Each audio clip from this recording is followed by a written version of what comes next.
سلام دوستان، امیدوارم که حالتون خوب باشه. مهدی شیرخانی هستم، اومدم با یه آموزش و تو 40 دقیقه شما $5 معادل 350,000 تومان حداقل کسب کنید.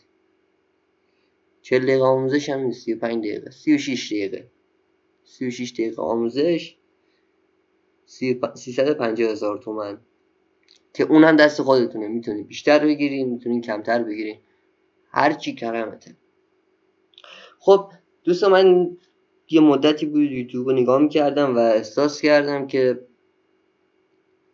یه قسمتی که کمتر بهش توجه شده طراحی پوستره و خودم هم خیلی جویا بودم، چون خودم هم حرفه‌ای نیستم، فقط چند سالی هست که دارم از این کار کسب درآمد میکنم. بعد عرضم به خدمتتون که کلیپ اولمونه، میدونم کلی نواقص و مشکلات داره، میدونم، فقط امیدوارم که فتوای کلاممو برسونم. هر جایی براتون سوال بود کامنت بکنید، هر جایی انتقاد بود انتقاد بکنید. از امروز هفته یک دونه کلیپ میذاریم داخل کانال، امیدواریم که استفاده بکنید و اگه پیشنهادی داشتین پیشنهادتونم بگین. فقط میدونم ویدیو اول کلی مشکلات داره، ازتون خواهش میکنم که مشکلاتمون رو برامون بیارید تا ما اونا رو برطرف بکنیم. عرضم به خدمتتون، فکر نکنم دیگه چیز دیگه باشه. از همه مهمتر، میتونید به خاطر حمایت از ما چنل ما رو سابسکرایب بکنید، ما رو لایک بکنید و میتونید به دوستای دیگه‌تون هم معرفی بکنید. بریم تا آموزش شروع کنیم و تا آخر ببینیم. فتوشاپی که باز میکنیم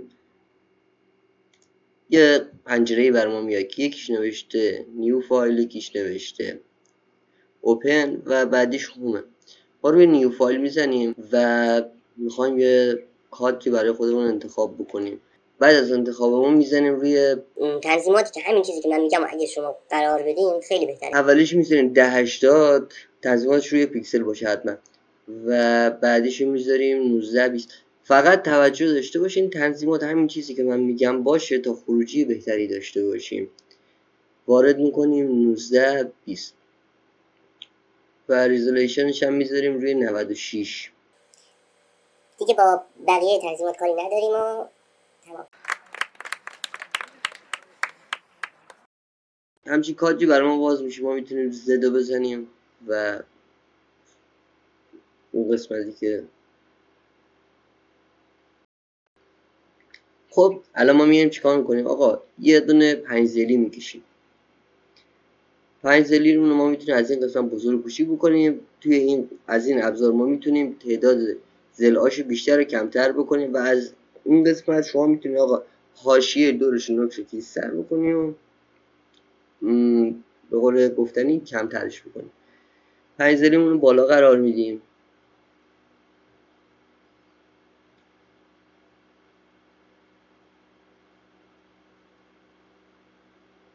یه دایره دیگه بهش اضافه میکنیم که بیاد قشنگ تو مرکزش قرار بگیره.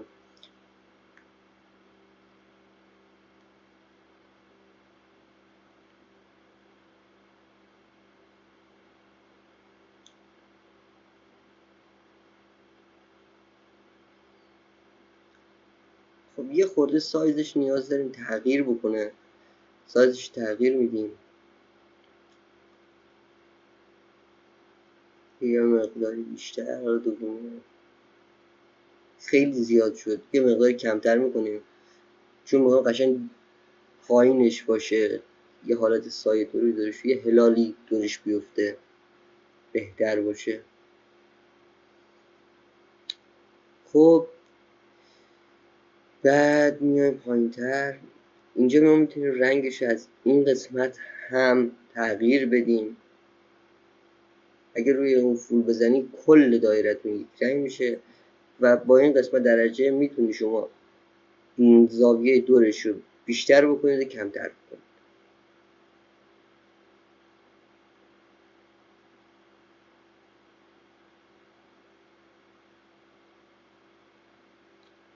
خب این نمای کلی ما شد. ما میایم یه دونه کپی میگیریم از بک‌گراندمون، یه دونه کپی میگیریم. بعد میایم رنگش رو تغییر میدیم.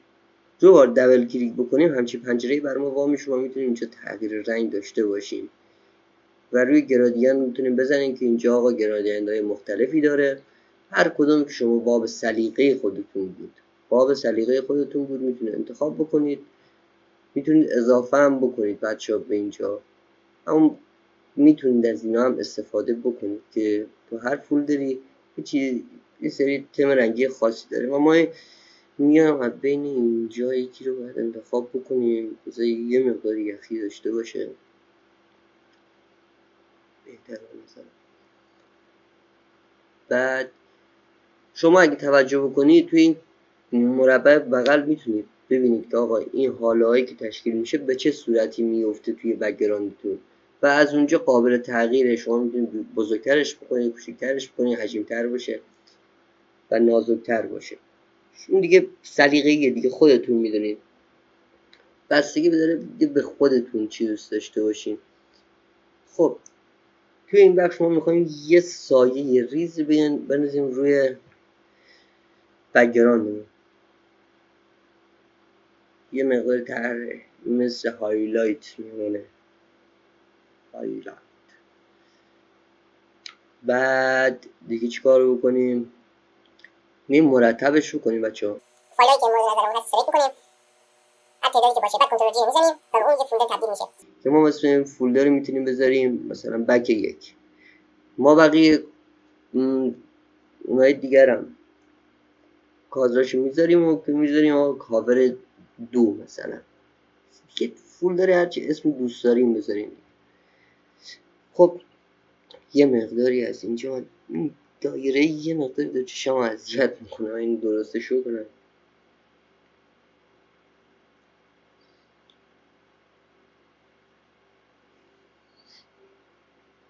خب اینم که از این سر جاشه دیگه.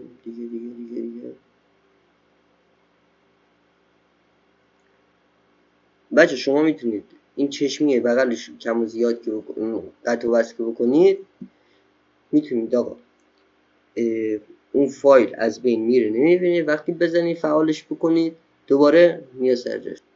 ما میخوایم یه عکسی رو آپلود کنیم، عکس رو میگیریم و وارد نرم افزار میکنیم، میندازیم روی بک‌گراندمون. خب ما روی اون قسمتی که میخوایم یه عکس قرار بگیره میذاریم.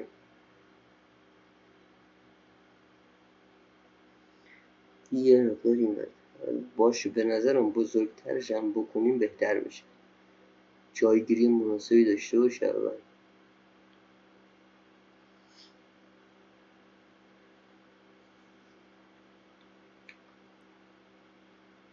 خب حالا میایم روی عکس کلیک میکنیم و آلت میگیریم، یه کلیک که بکنیم با عکس پایینیش میفته زیرش، دوباره یه دبل کلیک میکنیم روش، یه مقداری از شارپی تصویر کم میکنیم، میخوایم کمتر دیده بشه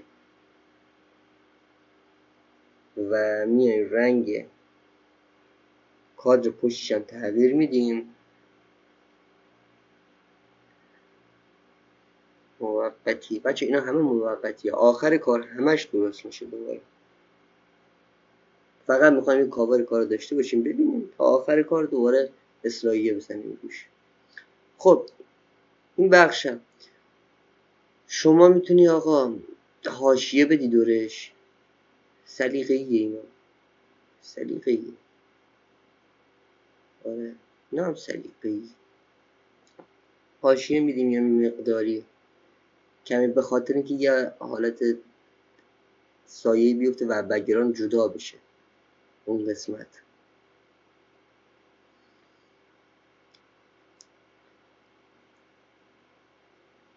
خب میایم روی دایره رو ما میایم تنظیم میکنیم، یه رنگ سفید میندازیم دورش. دایره بعدی رو یعنی دایره نیست، این حاشیه دورشه، یه دایره. ما الان 3 تا لایه دایره ایجاد کردیم اینجا. حاشیه دورش هم یه گرادین میندازیم، اما باید ترکیب رنگی که من میخوام باشه. من چی میخوام خودم هم نمیدونم چی میخوام. پس چی کار میکنیم؟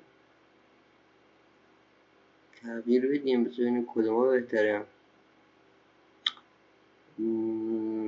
قبلی بهتر باشه. این مقداری اگر دوزش کم بکنم آره بهتر شد. ولی بذار یه مقداری این سفیدی پشتش اتصال بدیم بهش. خب بهتر شد. حالا تصویر میایم میندازیم داخلش، میندازیم داخل دایره. حالا تصویر رو و همونطوری که مد نظرمون هست، مشتری خواسته مشتری بچه خیلی مهمه، تعیین میکنیم، میذاریم تقریبا وسط. چشمی میذارم من. حالا توی آموزش‌های بعدی میتونیم آموزش بدیم با خط کشم شروع کار میکنیم. دوباره آرتون میگیریم و تصویر میره زیرش. بچه شما اگه توجه کردین الان تصویر دور حاشیه بود، یعنی زده بود بیرون از حاشیه ها، ولی الان رفت زیر کادر. قشنگ یه مقداری به خاطر اینکه بهتر بشه یه مقداری از واضحی اون رو کم میکنیم. خب حالا میام اون قسمت یه دونه از اینا من دارم. بچه کسایی که دوست داشته باشن، علاقه داشته باشن، یه سری فایل پی ان جیه که مربوط به آموزشایی که داخل همین کانال قرار میگیره هست دریافت کنن. یه کانال تلگرامی ما داریم که بعد از اینکه ما پستا رو آپلود میکنیم اون فایل رو هم اونجا آپلود میکنیم که میتونید به صورت رایگان همشون استفاده بکنید. خب حالا یه مقدار رنگش هم تغییر میدم که با پشتش زیاد تو چشممون نزنه. خب این تا اینجای کار. اینم بره توی قسمت کاور دیگه. به خاطر بالانسیش کپی میکنیم، آلتو بگیریم روی تصویر بکشیم کپی میشه. خب اینم یه مقداری بیاد پایین تر که بره زیر دایره. رنگش هم تغییر بدیم، مشکی به نظرم خوب باشه یا زغالی بذاریم. زغالی بذاریم، اصلا رنگ خودش استفاده بکنیم. خب حالا اینجا شما یه مقداری تنظیمش میکنم که زیاد بیرونم نباشه. میخوایم بالانسی رو برقرار بکنیم که به چشم بیننده قشنگ باشه. مقداری هم کمتر. به نظرم خوب شد. فعلا خوب شد، مناسب شد. خب حالا میریم روی این بخش، روی این قسمت که بزنید شما میتونید تکست وارد بکنید و تکستایی هم که متنایی هم که خود مشتری گفته رو وارد میکنم. هرچی خود مشتری من میگه، من یک کلام بیشتر یک کلام کمتر وارد نمیکنم. 99% مواقع همونو کپی میکنم میذارم. ولی الان به خاطر اینکه چشم شما ببینه و کم کم عادت بکنید، برای دوستان خیلی مبتدی تازه کار دونه دونه می نویسم، مشکلی نداره. خب اینم پنجشنبه. خب حالا ما میایم چیکار میکنیم؟ متن پایینیش هم بذار بنویسم. پس آدرسش هم بنویسیم به نشانیم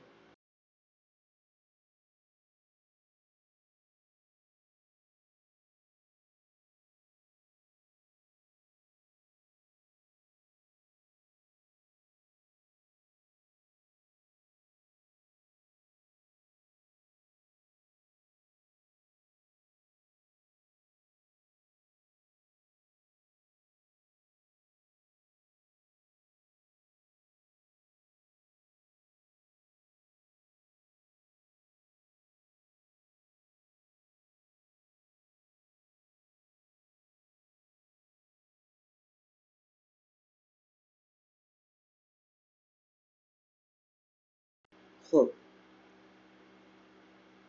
حالا میایم چیکار میکنیم؟ میایم اینا رو سلکت میکنیم، یه فولدر میزنیم، کنترل جی میزنیم، یه فولدر میزنیم به اسم تکست. اینم بالاتر از کاور قرار میدیم. اینا رو بچه ها دونه دونه قفل بزنید که تکون نخوره. حالا میایم متنا رو، من فونتی که انتخاب کردم فونت سربازه، فاصله‌اش هم گذاشتم اتوماتیک. یه مقداری فونتم درشتر بشه که دیده بشه.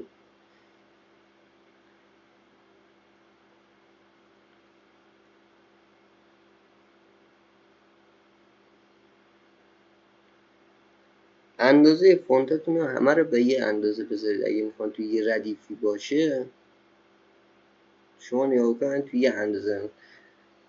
خب حالا ما میخوایم اینا رو بیاین تنظیم بکنیم. یه مقداری بذارید من فاصله بدم.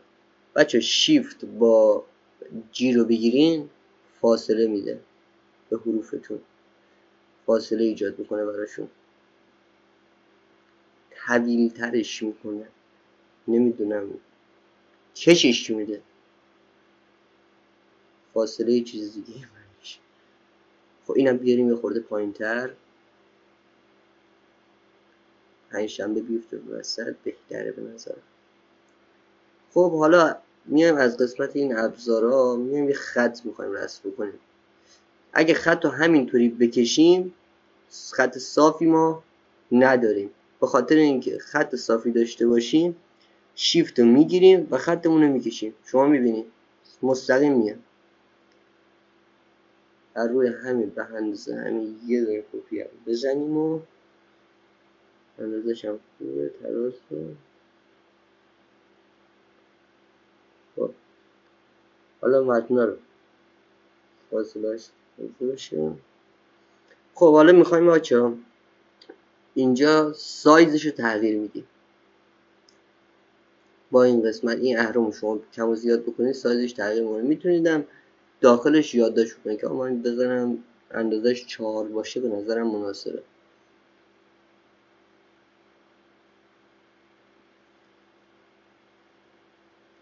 خب ببینید در حالت کلی چجوری شد. خوب شد. بار زوم بکنم. حالا نشونی رو برم درست بکنم. شما اگه توجه بکنید برعکس شدن بعضی چیزا. به خاطر اینکه این مشکل رو برطرف بکنیم روی این بخش میایم و بغلیشو میزنیم. نمیخوام کلمه های قلم به سلم به استفاده بکنم، بلدم نیستم. خاکی باشیم بابا. اینم میزنیم اتوماتیک مقداری تا ببینیم اندازه همون چجوریه. خیلی بزرگ شد. سی میذاریم یه دونه درس 32 32.5 هم میتونیم بدیم. خب واصله وسطش هم میخوام خالی باشه چون میخوام یه متن دیگه وارد بکنم.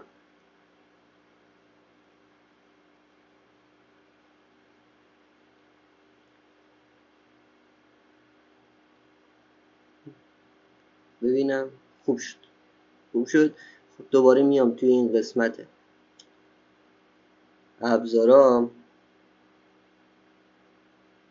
تکست کاور میکنم. این دایره دورش حاشیه خیلی رو مخم رفته. یه مقدار روز بچه‌ها من این تنظیم بکنم.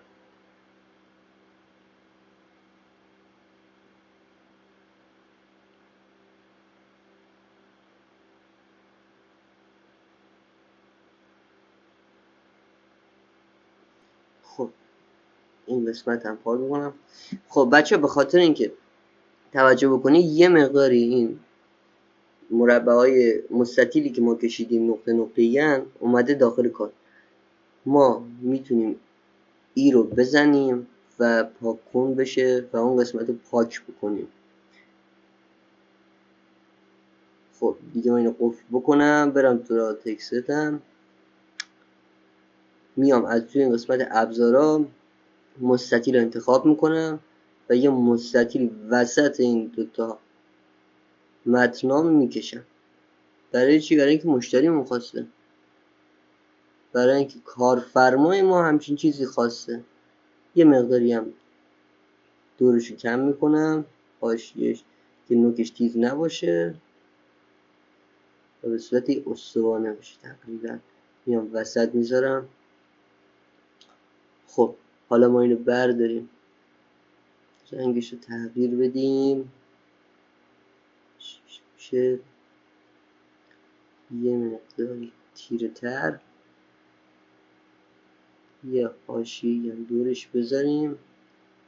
شما با این قسمت میتونید حاشیه‌اش رو کنترل بکنید، زیاد باشه کم باشه، میتونید عدد وارد بکنید، کم و زیادش بکنید، میتونید اهرمن استفاده بکنید. یه دونه حالت سایه‌ای هم زیرش بده. بچه نگاه کنید، توجه بکنید، رنگش تغییر دادم که شما ببینید، متوجه من بشین دارم چیکار میکنم. خب حالا این سفیدش بکنم، بسته. خوبه، فعلا خوبه. میام اینجا یه چیزیش کنم، یا حاله بندازم روش. نه اینا رو نمیخوام. پوزیشن های مختلف داره که میتونید استفاده بکنید. همچین چیزی مد نظرم نیست. به نظر من اینجا بتونم چیزایی دستگیرم بشه. شما اگه اینجا توجه بکنید نمیبینید، ولی وقتی که مرحله بالایی شو یه مقداری کمترش بکنید و واضح بودنش میتونید تغییر بدید. خب به نظرم خوب شد. دیگه چی؟ یه تکست هم که نیازه واردش بکنیم. منتظرتون هستیم. 3 تا نقطه. دوباره مراحل قبلی رو وارد میکنیم. آقا میایم زبانمون چون فارسیه، فونت فارسیه، میایم تغییرش میدیم که تغییر توی حالت کلیش ایجاد نشه. رنگشو میایم عوض بکنیم.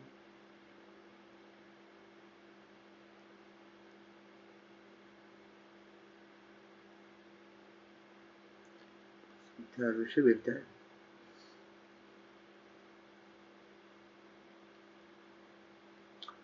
خب بیام از کل کادر استفاده بکنیم، یه مقداری طویل ترش بکنیم، کشش بدیم. خب بهتر شد به نظرم.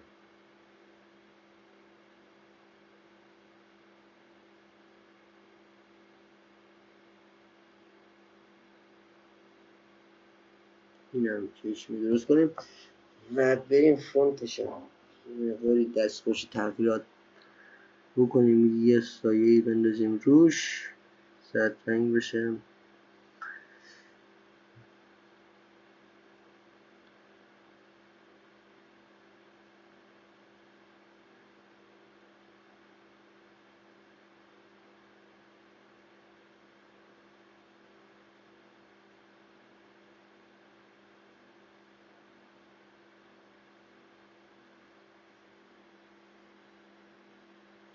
بچه شما با این قسمت هم میتونید تغییر بدید که آقا این سایه داخلش باشه، از خود متن استفاده بشه، یا نه کلا پشتش باشه، بیرونش باشه. از این قسمت هم میخوام، اینم میخواهم ولی کم.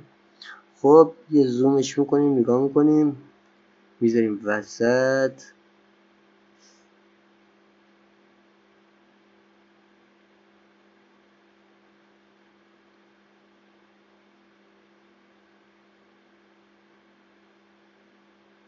یه مقداری باید فاصله نشانی زیاد باشه به نظرم تا فضای خالی بتونم استفاده کافی ببرم. زیاد خالی بودنش به چشمم نیاد. خب اینم از این بخش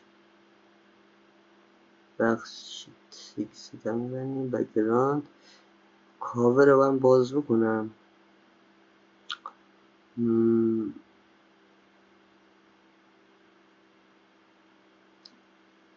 یه دونه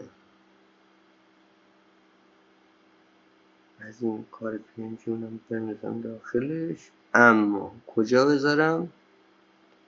پایین. یه مقداری بزرگتر. خب این بیاد توی کاور که بره زیر کار. یه مقداری هم از واضح بودنش کم بکنم. عالی شد. حالا یه مقداری خیلی کم شد. خوبه. خب یه دونه کپی ازش میگیرم میبرم بالا. برای چی؟ به خاطر اینکه گفتم این شما فکر کنید یه ترازوه، میخواین بالانسش بکنید. اینم از این گرد شده، یه مقدار از گردی درش بیاریم.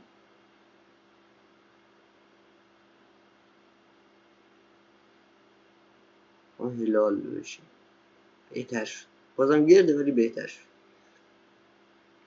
خب بالا بالا پایین پایین درست. بیام یه کار دیگه بکنم. یه مثلث میخوام. یه مثلث تشکیل بدم. زوم بکنم یه مقدار دقیق تر بشه کارم.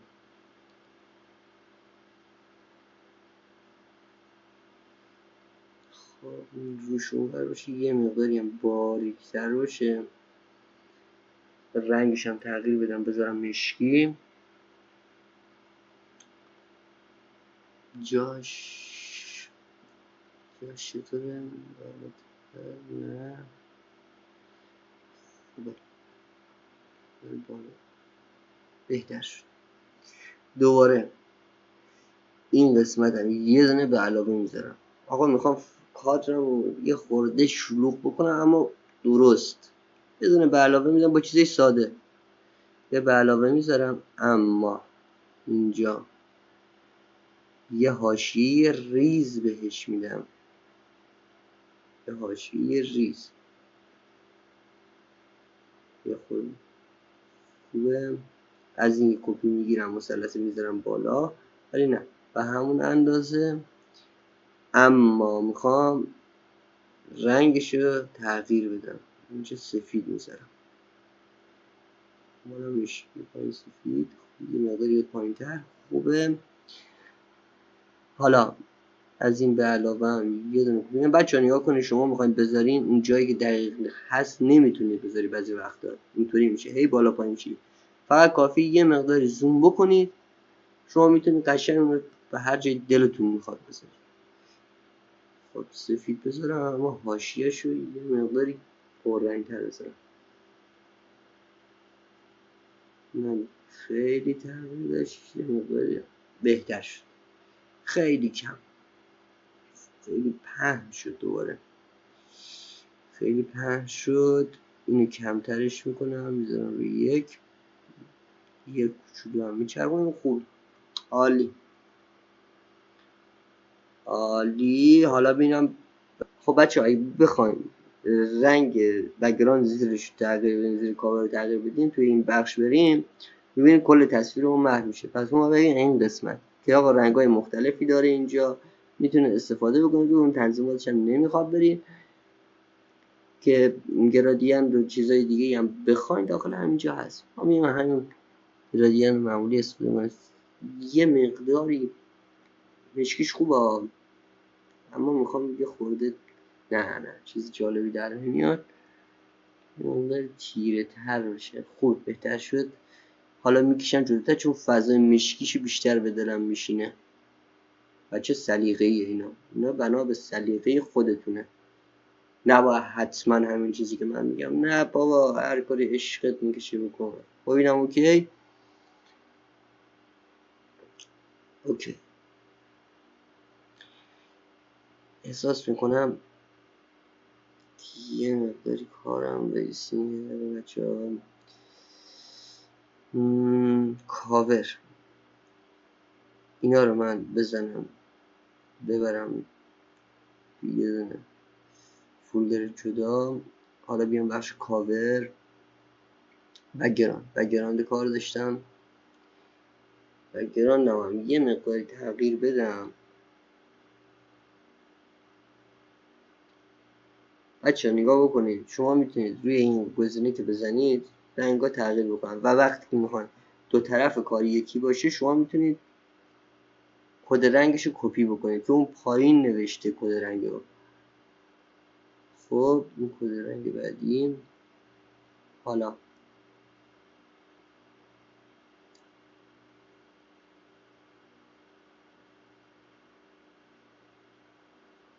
نه، این پوزیشن دوست ندارم.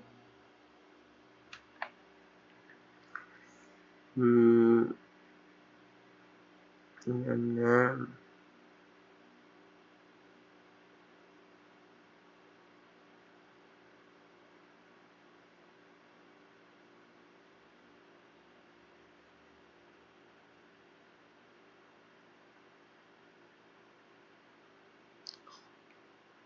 چه حالتشم تغییر میدیم.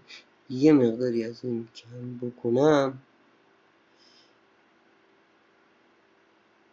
بک‌گراند زیریش پر میکنه دیگه. به نظرم بهتر شد. بذارم نرمال، اما اینو یه مقداری بیشترش کنم.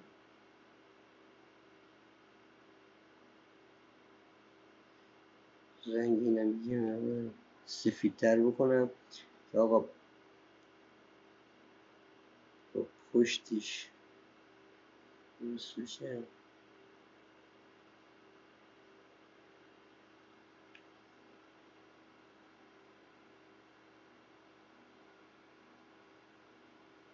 یه حاشیه اضافه بکنم بهتره به نظرم، به اون قسمت بالاش یه خورده جدا بشه.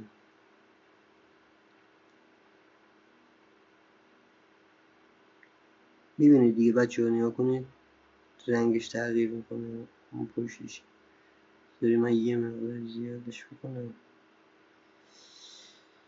من بسرم رو نرمال. نیا کنید تغییر رنگ داره میده.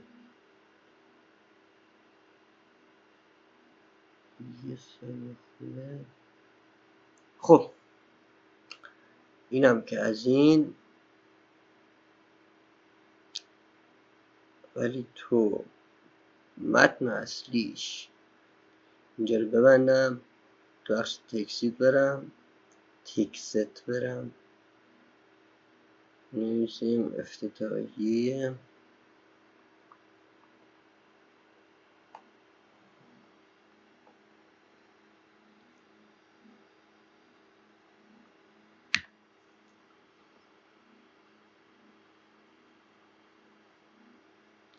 خب میارمش وسط، سایزشو بزرگ میکنم. بچه من کلا از فونت سرباز استفاده کردم. توی کاراتون بهتره که از 1 تا 2 تا فونت استفاده کنه، حد اکثر 3 تا، که به اون 3 تا نرسه خیلی بهتره. 2 تا خیلی خوبه، یکی فوق العاده است. خب اینم از این بخش. بچه از این قسمت شما میتونید فاصله بین کلماتتون رو زیاد کم بکنید. فاصله رو الان درست استفاده کردم، حواسم بود. حالا اینو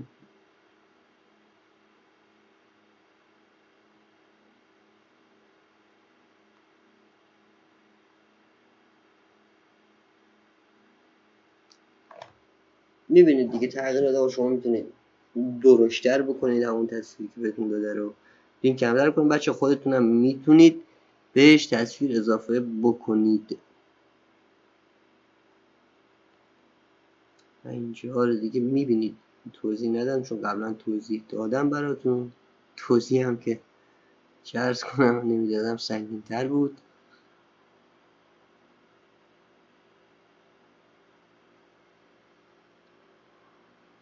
بالای این فون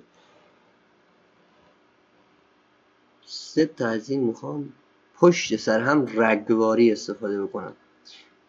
ببینید چی در بیاد از کار.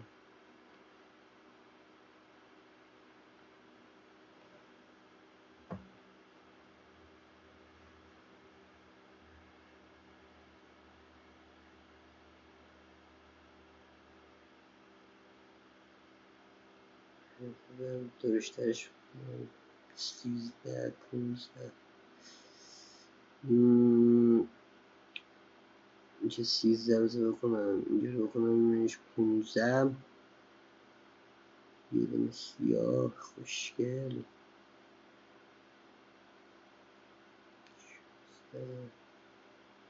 بچه این سلیقه شما میتونید زیادش بکنید کمش بکنید هر جور دوست داشتید. چرا نکنه زیاد شد چه خوشگل شد، ولی من زیادش دوست ندارم. من دوست ندارم، شما که دوست دارید. من کمترش میکنم.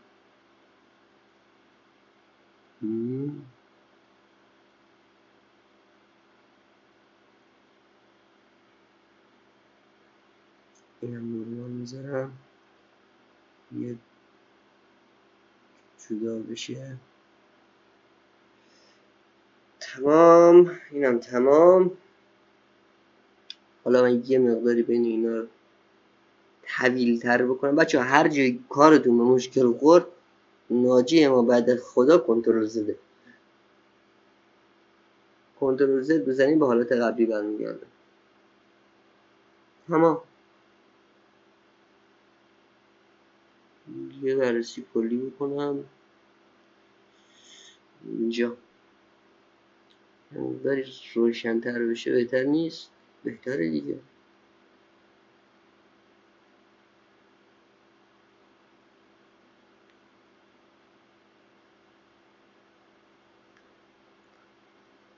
خب بچه نگاه کنید، اینم زوم بکنم یا یه ریزی هم باید بندازم روش.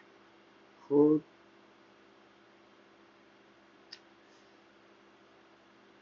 بک‌گراند پشتشو تغییر بدم. اینم یه ریز خیلی ریزی میخوام، خیلی ریز میخوام.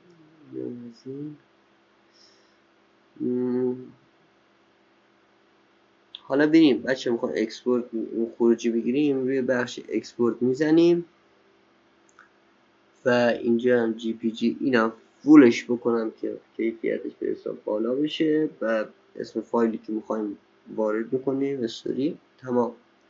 شما میبینید که الان روی دسکتاپ ذخیره شده و من زوم میکنم شما کیفیت رو ببینید. واو بابا چه زیبا. خب یه کنترل اس هم میزنیم و اینجا میایم فایل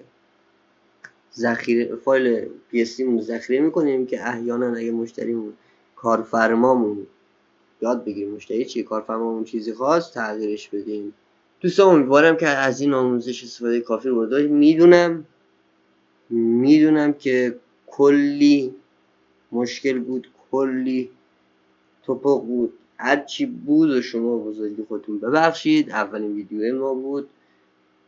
نظراتتون برام خیلی ارزشمنده، برام کامنت بکنید، میبینم میخونم و کمدی باشه با هم میخندیم، نباشم تخریب کرده باشینم تخم چش قبول میکنیم، کارمون مشکل داشته حتما دیگه، هیتر نیستیم شما.